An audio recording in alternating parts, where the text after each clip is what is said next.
Hello everybody. Since I've moved over to the Philippines, things are much different. And I'm not complaining. These are just things that I've had to adjust to. This is not my country. This country belongs to Filipinos, but I enjoy this country. And there's things that I'm willing to change and to adapt to in order to live in this country. America is such a busy society. For everyone in the Philippines, they move at a much slower pace. When you live your whole life in a rush, it takes time to adjust to things over here because things they move at a slower pace and they're much different. I'll go ahead and start by restaurants. Most of the time in a fast food restaurant, my order will be wrong. Not all the time, but a lot of the time it will. So I just plan on it now. I have so many examples of this, but I won't go into detail. And when you go to a nicer restaurant, things are not so out of whack. But I've had to adjust. It's different. Service is handled differently over here. Your drinks may come out after your food, and a lot of the time, everyone's food isn't brought out together. And one person may be almost finished with their meal before everyone else is served. So I've learned to ask for my drinks right away and for everyone's meal to be brought out at the same time. Number 2, walking. I walk at a fast pace, and I've had to learn that I need to slow down. I'm not in a hurry to go anywhere. Hell, I'm retired. You can't go with the flow in a crowded place such as a mall.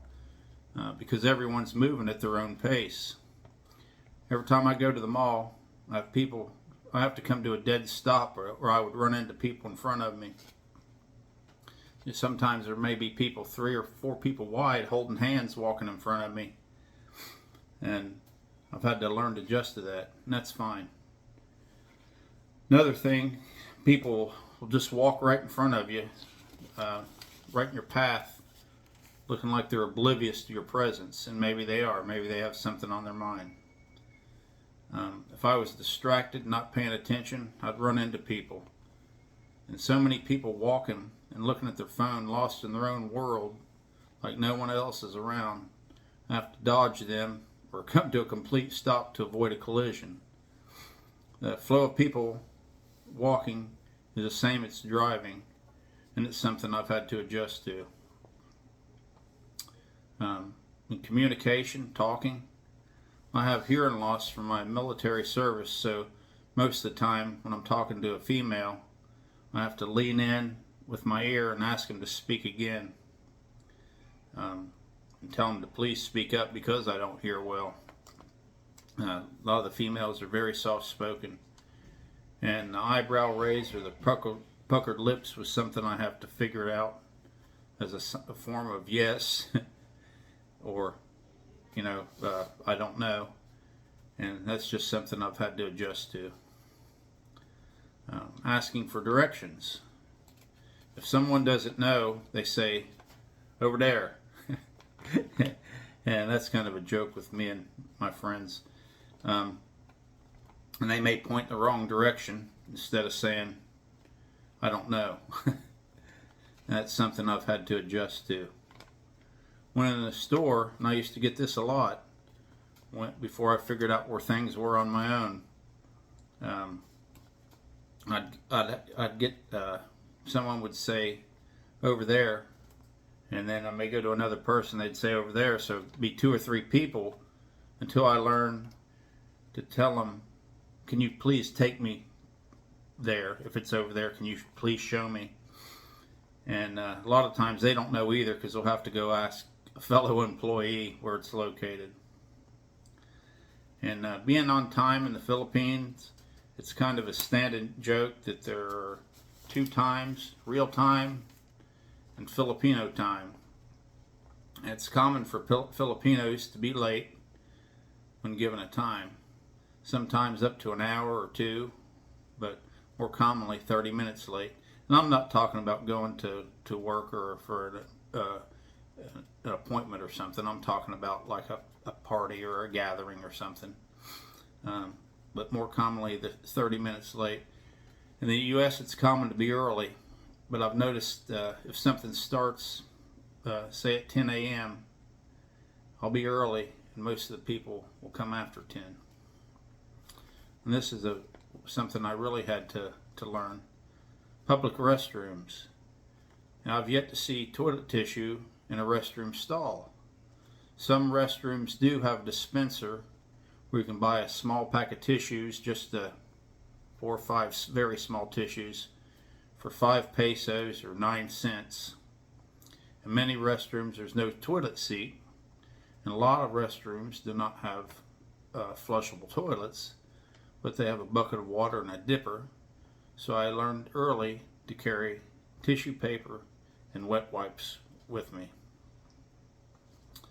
And everyone knows that the Philippines is poverty stricken, but I see so many women that send their very small toddlers, these little tiny kids barely walking, to beg from you instead of them asking.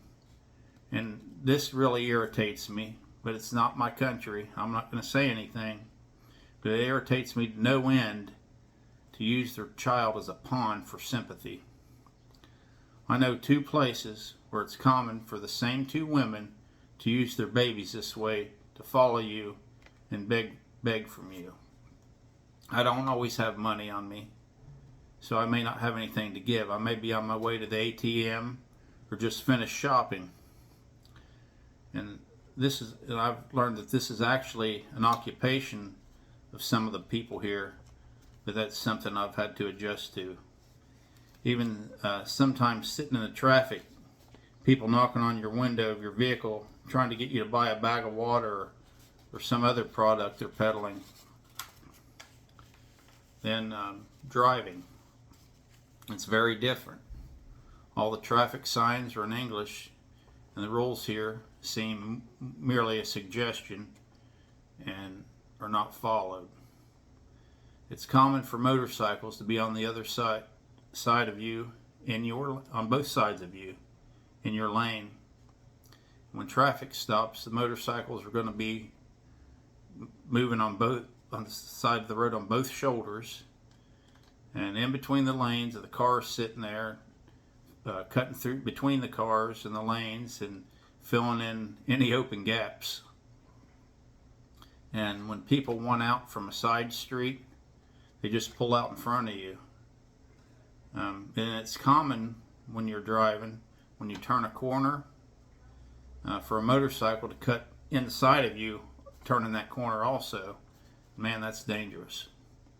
And I've seen a lot of the aftermath of several motorcycle truck car collisions, and you know who wins that one. It's never the motorcyclist. There's a lot of fatalities here because of motorcycle accidents. You have to also be aware of people in crosswalks. The marked white crosswalks, sometimes people just walk out in those crosswalks expecting you to see them and to stop for them. And even in an area where there's a heavy traffic flow and no traffic signals. Another thing I've had to adjust to is cell phones.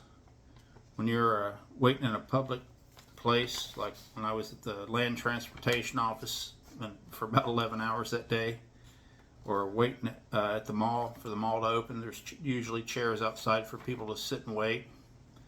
Or I can remember from a ferry ride from Dipolog to Dumaguete, and Dumaguete back to Dipolog, that people, they play games with the volume on their phone turned up, or watch videos, or talking out loud, or listen to music out loud. So you may have 5 or 6 people, sitting right in your vicinity with their phones all turned up, and that kind of bothersome to me. But I have to learn to adjust to that. So if you're coming to the Philippines and you have a mindset for adjustment, you got to remember you're a visitor here, so don't complain. learn to adjust and live your life happily, and you'll be less stressed. So I hope that clears up a few things maybe you haven't known. If this is the first time tuning into my channel, please like and subscribe. Until next time, be safe, have a good one, and mahau ko kayo.